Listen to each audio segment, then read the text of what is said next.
At the end of a long day, you can open a beer bottle or pour a glass of wine without thinking very much about what you are holding. A cap twists, a cork lifts, cold liquid moves into glass. Maybe it means relaxation, maybe celebration, maybe silence after work.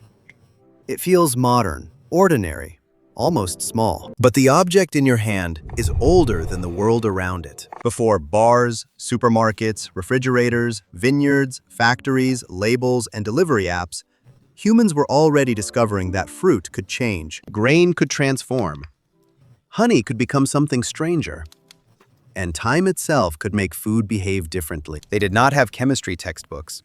They did not know the word ethanol. They had hunger, seasons, microbes, memory, and the body's sharp attention to anything that gave calories, warmth, courage, or connection. So why did ancient humans start drinking alcohol? Was it really about getting drunk? The easy answer is pleasure. People found fermentation, felt its effects, and kept returning to it. But that explanation is too thin. It misses the deeper human problem. Ancient alcohol may not have begun simply as entertainment. It may have been a social technology, a way to turn fruit, grain, honey, waiting, and ritual into belonging. Most people imagine early drinking as a crude accident. A prehistoric person finds rotting fruit, eats too much, stumbles around the fire, and the story begins there. There may be some truth in accident.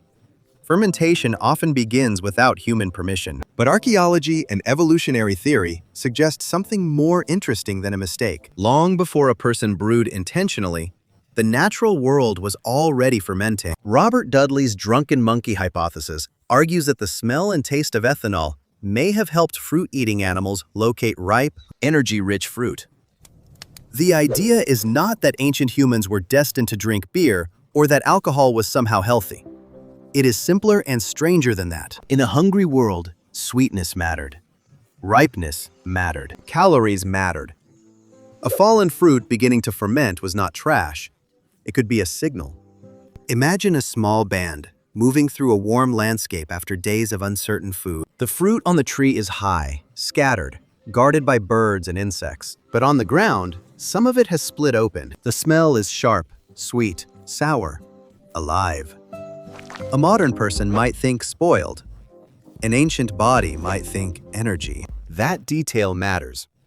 Alcohol did not enter human life first as a luxury object. It entered through ecology, through hunger, through the ancient conversation between nose, gut, memory, and landscape. Before anyone built a cup, the body may already have recognized the edge where fruit becomes fermentation. But finding fermented fruit is not the same as making alcohol. The deeper story begins when humans learned to repeat the transformation. At Raqefet Cave in Mount Carmel in present-day Israel, archaeologists studying Natufian stone mortars found evidence interpreted as cereal-based, beer-like fermentation more than 13,000 years ago. The Natufians were hunter-gatherers living near the threshold before agriculture, and Raqefet Cave was not just a food processing place. It was also connected with burial and ritual activity.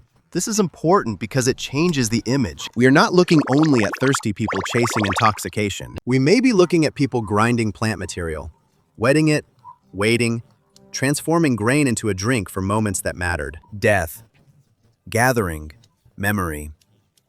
A group standing near the dead, sharing something made through time and labor. You can picture the scene without romanticizing it. Stone dust on hands, crushed grain in a hollowed mortar, smoke pressing against cave walls, bodies close together because danger was outside, grief was inside, and the group had to remain one group after loss. The drink, if the interpretation is correct, was not just liquid. It was a made event. And an event can hold people together. The evidence from Raqefet does not mean every ancient drink was sacred, or that beer caused civilization, or that intoxication was always ritual. The past is not that simple. But it suggests that fermentation could be woven into the serious architecture of human life. Not merely appetite, not merely escape.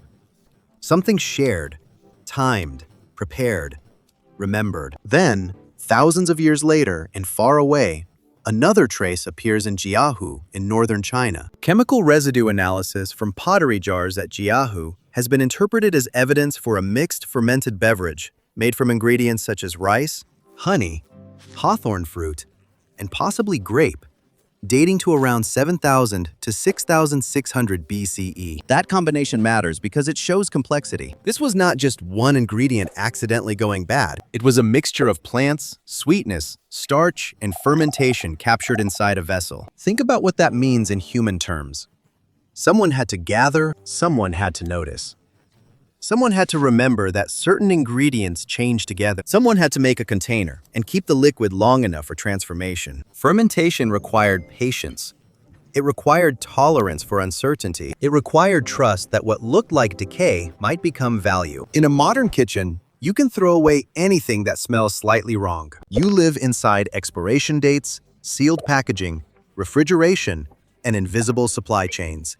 But ancient humans lived close to the thin line between nourishment and danger. They had to read smell, texture, season, animal behavior, and bodily reaction with an attention most modern people never need. Fermentation sat on that line. It was risky. It was powerful.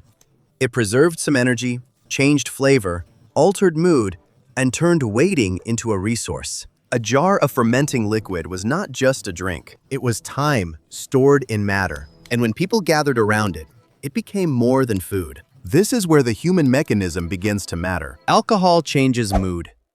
It can lower social barriers. It can make speech easier, laughter quicker, fear softer, and the boundary between bodies less rigid. Modern science also connects social bonding to shared rhythm, shared attention, synchronized activity, touch, music, ritual, and endorphin-related systems. Alcohol is not required for bonding, and it can be harmful. But in controlled ritual settings, its effects may have helped create a temporary emotional opening. For ancient groups, this mattered deeply.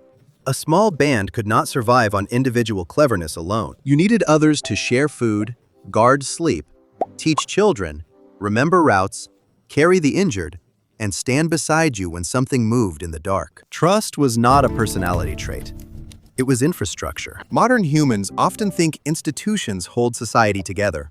Law, money, contracts, jobs, passwords, hospitals, insurance, police, digital identity. Ancient humans had none of that in the modern sense. They had reputation, kinship, memory, obligation, storytelling, repeated ritual, and the physical fact of being seen by the same people every day. So a fermented drink at the edge of a burial, a feast, or a seasonal gathering may have done something no bottle on a lonely countertop can do. It placed the altered mind inside a circle. It gave the feeling a container. It made the shift in mood public, shared, patterned, and remembered. This does not mean ancient drinking was harmless. It does not mean ancient people were wiser in every way. It does not mean every fermented beverage was spiritual. Humans have always been capable of excess, conflict, and bad judgment. But the context was different. The drink was often harder to make, harder to store, harder to separate from food, labor, season, ceremony, and group life. Modern alcohol often arrives already stripped from its original ecology. You do not smell the orchard. You do not grind the grain. You do not wait beside the jar. You do not necessarily drink with the people who depend on you for survival. You buy the result without the process. You get the effect without the circle. That is the unsettling part. Because the first attraction to fermentation may have begun with survival. Ripe fruit, calories, scarcity. The body noticing energy in a difficult world. Then humans seem to have carried fermentation into ritual and gathering, where it could help mark death, celebration, alliance, memory, and belonging. By the time we see traces in places like Raqefet and Jiahu, alcohol is not just a chemical, it is already part of culture. The obvious story is that ancient humans invented alcohol to escape reality. The deeper story is almost the opposite. They may have used fermentation to enter reality together, to face hunger together, to face death together, to make celebration heavier than appetite, to make grief less private, to turn dangerous seasons into remembered gatherings, to transform the invisible work of microbes into a visible bond between people. That is a very different kind of technology. A stone blade cuts, a fire warms, a shelter protects. But fermentation changes time. It takes what would rot and asks whether decay can become meaning. It takes sweetness, starch, and microbes and produces not only a drink, but an occasion. It creates a before and after. It says, we waited for this. We made this.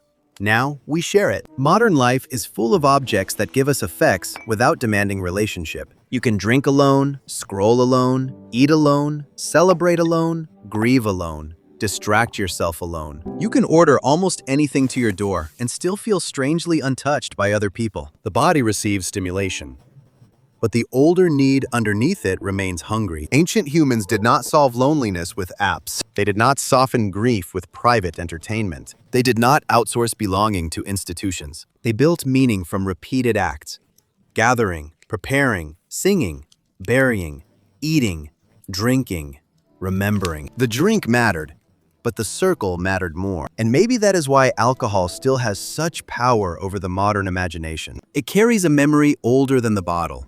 It promises warmth, release, courage, intimacy, celebration, relief. Sometimes it delivers a small piece of that. Sometimes it damages the very connection it seems to offer. But the desire beneath it is not stupid. The desire is ancient. You are not only reaching for a taste, you may be reaching for a doorway back into shared feeling. A nervous system built for firelight, faces, rhythm, and group safety is now living under electric light, behind glass, on schedules, inside rooms where everything is convenient and strangely separate. Go back to the bottle on the table.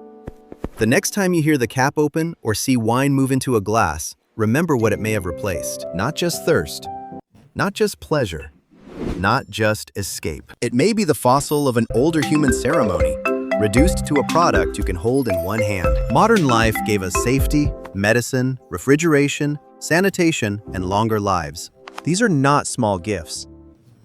But somewhere along the way, we kept the drink and lost the circle. The technology changed. The need did not. The ancient solution was not simply alcohol. It was attention, waiting, ritual, and people gathered close enough to feel the same moment. You are still carrying that body. You are still carrying that hunger. And sometimes, what feels like a modern habit is really an ancient need, trying to find its way home.